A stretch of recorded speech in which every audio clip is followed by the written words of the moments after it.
guys, Gory Dave here, another episode of Zapp Talk, your favorite weekly comic book segment, show, series, webisode, whatever this stuff is. What is this? It's a syndicated series. Okay. We have numbers. There's a plot, a very hard-hitting plot. I like to think of us like The Wire. Okay, done. Just we're a little bit more, Edgy. That's right. Dark, real. Sensual. Handsome. All those things. Speaking of real, the hottest game on the planet right now, which is Batman Arkham Origins. I was going to say Pac-Man, but if you say so. Well, according to the sales numbers, it's Batman. Pac-Man's always going to be. Oh, Pac-Man's been around for a while. It's probably sold a lot. DC Direct is making the Batman Arkham City Origins Series 1 figures. It's the basic figures. You got Batman, looks just like he does in the game. You know him. The Joker, he's all cleaned up nice. He's wearing a very deep V-neck. It looks like he's going out. It's like a European guy going out to the club. Yeah, and you got it's cool though. Black Mask, who looks awesome in the game. Just like the game, yeah. And then you got Bane, who is wearing an interesting mask, which you told me earlier about. Yeah, it looks a lot like the mask that they were going to use for the Dark Knight Rises movie originally. It's a good combination of the comic and new design. So it's cool. I like it. DC Direct's getting more active again with figures. They're pumping them out like crazy now, which I like because they were kind of dormant for a while. So I'm glad that they've been producing more and more series. So the more the better, especially for comic shops. And in the game, they're young pups still. Yep. Just trying to figure out how to be a Joker or a Batman. So this is what they looked like when they were trying to, with the training wheels on. That was well said, Dave. Training wheels, yeah. deep V-neck. Deep V-neck. Face looks like the Joker from that. Was it Azzarella's book, Joker? Yes. It's cool. Which is based kind of on Ledger. You also, from Marvel, you got Cataclysm, Ultimate's Last Stand, #1 of 5. Brian Michael Bendis and Mark Bagley. Most of you guys know Bagley. He did Ultimate Spider-Man for like 85 years. That's a long-running book then. Yeah. It predates the regular Amazing Spider-Man. That's how long it was. He actually did Amazing for a while too. So it's kind of cool. Very simple plot. Age of Ultron cracked a hole into the universe, and that Ultron. Galactus went into the Ultimate Universe, and for some reason, he's hungry. If you read Hunger, one of the biggest flaws of Galactus in the Ultimate Universe is he was a cloud of little rocket ships, which is very different from the Galactus I like. Yes, very, very different. Because cloud and rocket ships are two things that I wouldn't describe Galactus as. But in the Ultimate Universe, he has now absorbed the cloud of rocket ships, and they have become himself, and he can fire rocket ships and stuff and eat things, and he's even stronger, and he's going to destroy this Marvel Universe, Jeff Loeb style, and it's going to be intense. Everybody's predicting, and I'm one of them, that this is going to kill the Ultimate Universe. I honestly believe that Miles Morales will come into the regular 616 Marvel Universe, maybe another character or two, but the Ultimate books do not sell. Even the Ultimate Spider-Man is starting to dip in sales, but the other series do not sell, so I'm actually kind of hoping this happens. They started again. That'd be a great relaunch. I mean, you have a movie universe, you have the Marvel Now universe.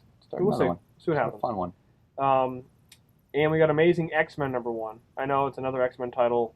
Well, it's okay. We haven't hit 10 yet, have we? 10 is too much, I decided. But this one here focuses on Nightcrawler. Nightcrawler died in Messiah Complex. I know it's a spoiler alert, but it was like 5 years ago, so that was a great death.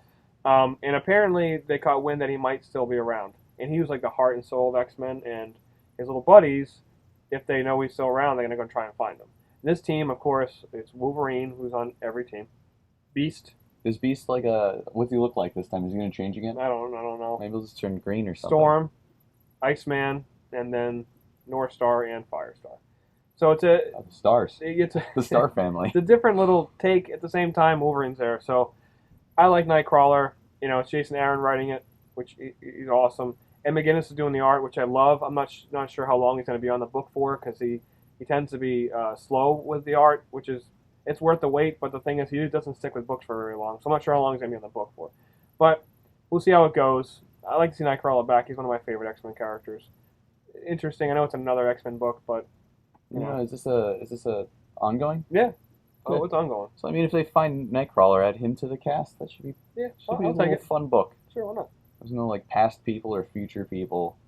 Let's just stay in the now, guys. That's right. And Forever Evil #3 hits.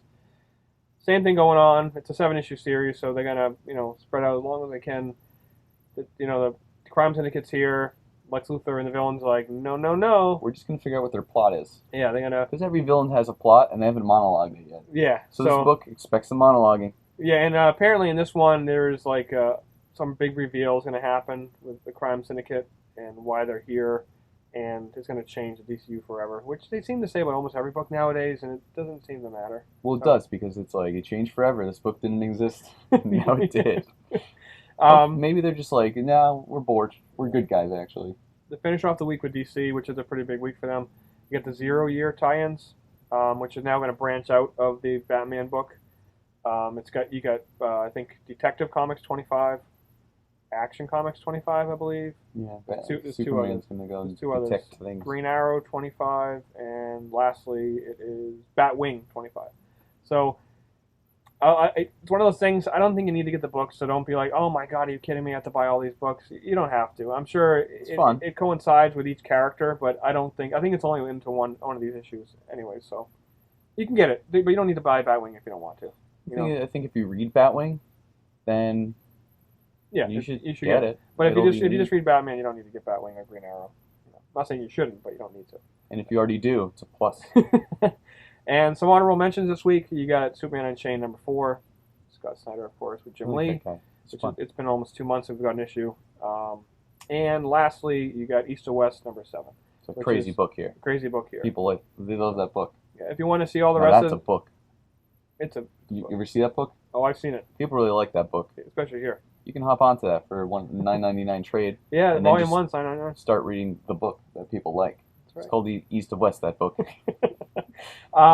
Again, if you want to see all the new releases, if you go to zappcomics.com, there's a little tiny tab that says new releases. Not little, but it's a tab, and you click on it, and it shows you all the stuff that comes out this week. It's got a little magic tab. Yeah, it's a little magic tab. So, again, you can find us everywhere online, in the stores. Dave's here. He's got his Zapp Comics t-shirt on. That's about it. All right. We'll see you guys later.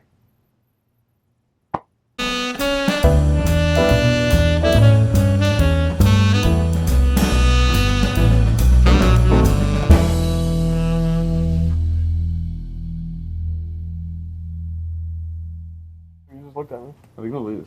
Oh, they're not going to lose. We're going to lose. Who would win in a fight, a sock or a cardinal? Cardinal. A sock could suffocate. The cardinal might get stuck in it and suffocate. No, but the thing is, they would just pull it apart and make a nest out of it and then live in its corpse. Just like the Cardinals are going to do to the Red Sox. Okay, whatever. Go Sox, baby. Go Sox. I don't know, they were babies. If they were babies, it'd be more fun to watch.